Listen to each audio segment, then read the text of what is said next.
Smart Ahmednagar news. ग्रामीण आरोग्य प्रकल्प जामखेड येथे HPV लसीकरणास प्रारंभ। पालकांनी कुठल्याही प्रकारच्या अफवांवर विश्वास न ठेवता आपल्या मुलींना ही प्रतिबंधक लस अवश्य द्यावी। डॉक्टर रवी आरोळे, जामखेड तालुका प्रतिनिधी अमृत कारंडे। ग्रामीण भागातील मुलींच्या आरोग्य संरक्षणाच्या दृष्टीने महत्त्वपूर्ण पाऊल उचलत ग्रामीण आरोग्य प्रकल्प जामखेड येथे HPV ह्यूमन पॅपिलोमा व्हायरस प्रतिबंधक लसीकरण मोहिमेचा शुभारंभ करण्यात आला। या मोहिमेची सुरुवात कुमारी भाग्यश्री धेडे हिला लस देऊन करण्यात आली।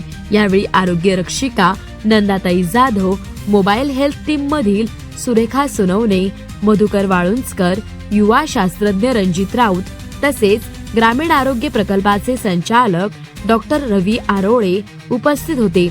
युवा शास्त्रज्ञ रणजित राऊत यांनी HPV लसीकरणाचे महत्त्व स्पष्ट करताना सांगितले की ही लस मुलींना भविष्यात गर्भाशय मुखाच्या कर्करोगापासून संरक्षण देण्यास अत्यंत उपयुक्त आहे।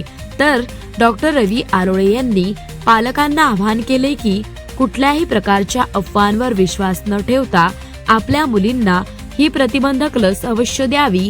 ग्रामीण आरोग्य प्रकल्पाच्या माध्यमातून आरोग्य रक्षिका ग्रामीण भागात जाऊन HPV लसीकरणासंदर्भात समुपदेशन व जनजागृती करत आहेत, अशी माहिती डॉक्टर रवी आरोळे यांनी दिली। या कार्यक्रमासाठी ग्रामीण आरोग्य प्रकल्पाच्या संचालिका डॉक्टर शोभाताई आरोळे यांचे मार्गदर्शन लाभले।